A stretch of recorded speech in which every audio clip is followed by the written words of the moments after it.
Hello दोस्तों, इस YouTube channel में आप सभी का स्वागत है। प्रीवियस वीडियो में मैंने आप सभी को समझाया था ऑर्डर ऑफ मैट्रिक्स अर्थात आव्यूह का कोटि क्या होता है।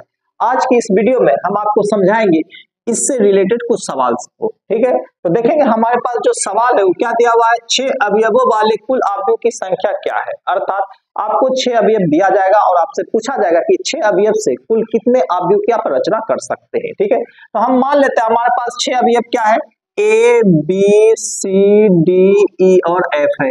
इस 6 अवयव से हम कितने आव्यूह की रचना कर सकते हैं, इस बात पे ध्यान देंगे।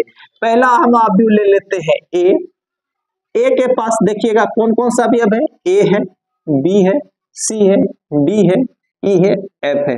मतलब इस 6 अवयव से हम इस तरह का एक आव्यूह की रचना कर सकते हैं। और इस आव्यूह ए का कोटि क्या होगा, तो इसमें पंक्ति की संख्या है 1 और स्तंभ की संख्या है 6। स्तंभ की संख्या है 6, अर्थात हमारे पास जो आव्यूह ए का कोटि आया वो क्या आया, 1/6 आया। अब इसी के साथ साथ हम दूसरा आव्यूह की रचना करते हैं, इसका नाम रख देते हैं बी। अब यहाँ ध्यान देंगे कि हमारे पास 6 अवयव सिर्फ और सिर्फ यही लिखे हैं, अपने मान से एज्यूम कर लिए हैं। तो बताइएगा इसको जब हम इस अवयव से हम जब आव्यूह की रचना करेंगे तो क्या क्या लिख सकते हैं यहाँ पे, ए बी सी डी ई और एफ। इस तरह से हमारे पास एक नया आव्यूह इसी 6 अवयव से बनके तैयार हुआ है। और इसका कोटि क्या है, पहला, दूसरा, तीसरा, चौथा, पांचवा, छठा, अर्थात पंक्ति की संख्या है 6 और स्तंभ की संख्या है 1। तो हमारा पास आव्यूह बी का जो कोटि आया है वो आया है 6/1 का। इसी तरह से हम एक नया आव्यूह और बना सकते हैं और इसी सिर्फ अवयव 6 के अवयव से। ठीक है, तो यहाँ ध्यान देंगे हम आप बना सकते हैं यहाँ पे आप आव्यूह A B C D E F. ये जो हमारा नया आव्यूह है सी, इसका कोटि कितना है, तो इसमें पंक्ति की संख्या है 2, स्तंभ की संख्या है 3, अर्थात आव्यूह सी का जो कोटि है वो क्या है, 2/3 है। अब फिर ध्यान देंगे इसी 6 अवयव से हम एक और नए आव्यूह डी की रचना करते हैं। ये जो हमारा आव्यूह डी होगा ये कुछ इस प्रकार से होगा, क्या होगा, अवयव लिखते A B C D E F. तो हमारे पास एक और नया आव्यूह बन के तैयार हो चुका है और इस आव्यूह का कोटि कितने, तो 3 पंक्ति है, 3 पंक्ति है और स्तंभ की संख्या 2 है, अर्थात आव्यूह डी का जो कोटि है 3/2 है। ठीक है, लेकिन एग्जाम में जब हम इसको लिखेंगे तो इसका कोई ना कोई शॉर्टकट मेथड होगा, तो हम इसका डायरेक्ट कोटि लिखेंगे, डायरेक्ट इस कोटि को लिखने का प्रयास करेंगे एग्जाम में। ठीक है, तो बताइए जब आपको ये सवाल दिया रहेगा तो सबसे पहले लिखेंगे यहाँ पे इनकी कुल संभव कोटियां, इनकी कुल संभव कोटियां। ये संभव कोटियां कितनी होगी, तो हम क्या करेंगे, इस 6 के बारे में सोचेंगे, इस 6 को कौन कौन सी संख्या विभाजित कर सकती है, काट सकती है।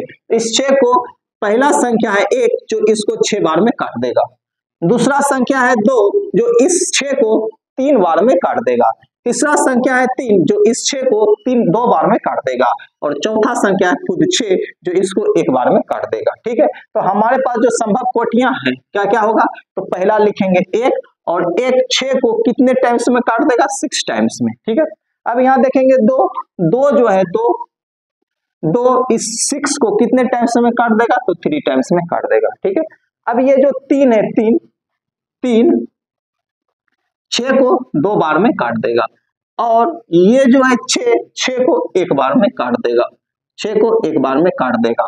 अर्थात हमारे पास 6 अवयवों वाले कुल आव्यूह की जो संख्या होगी वो कितने होगी, 4 होगी।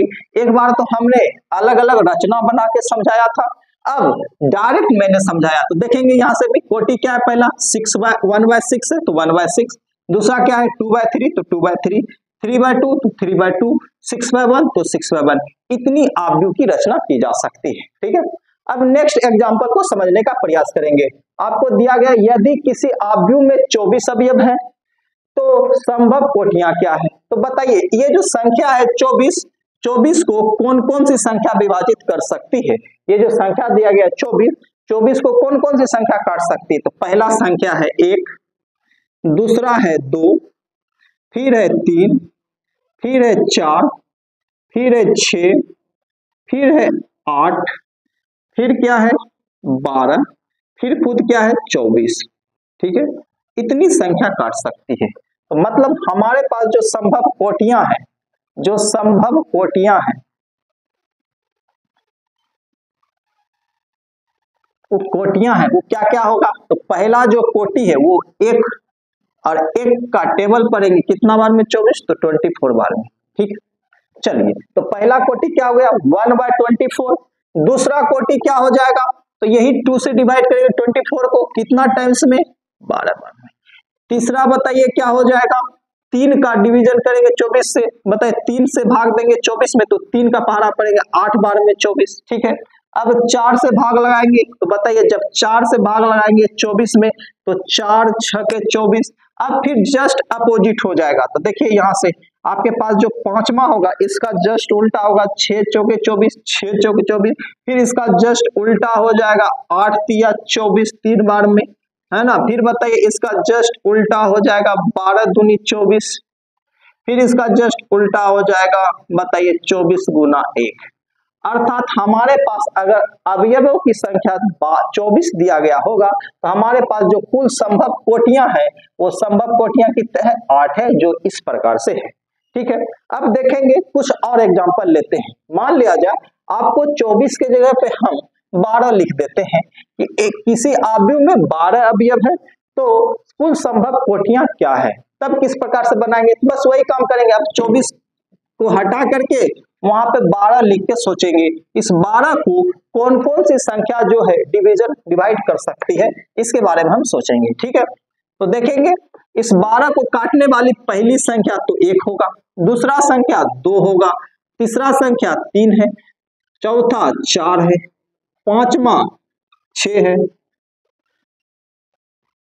उसके बाद पांचवा छठा कौन हो जाएगा, खुद 12 हो जाएगा। ठीक है, अब ध्यान देंगे तो बताइए इसका संभव कोटियां, पहला क्या हो जाएगा 1/2, जस्ट इसका 1 का टेबल पढ़ेंगे कितना बार में, 12 बार में, तो 1/12। दूसरा क्या हो जाएगा, तो दूसरा हो जाएगा इस 2 से डिवाइड करेंगे 12 को कितना बार में, 2 6 जा 12। फिर 3 से डिवाइड करेंगे 12 को, बताइए 3 4 जा 12। फिर क्या हो जाएगा, जस्ट इसका अपोजिट चलते चल जाएगा, यहाँ पे 3/4 है तो आप 4/3 कर दीजिए। फिर बताइए चौथा क्या हो जाएगा, 2/6 है तो यहाँ 6/2 कर दीजिए, और ये चौथा हो गया, ये पांचवा। और छठा क्या हो जाएगा 1/12 है तो ये 12/1 हो जाएगा। ठीक है, नेक्स्ट वीडियो में हम आपको टाइप्स ऑफ मैट्रिक्स के बारे में समझाएंगे। ठीक है, थैंक्स फॉर वॉचिंग।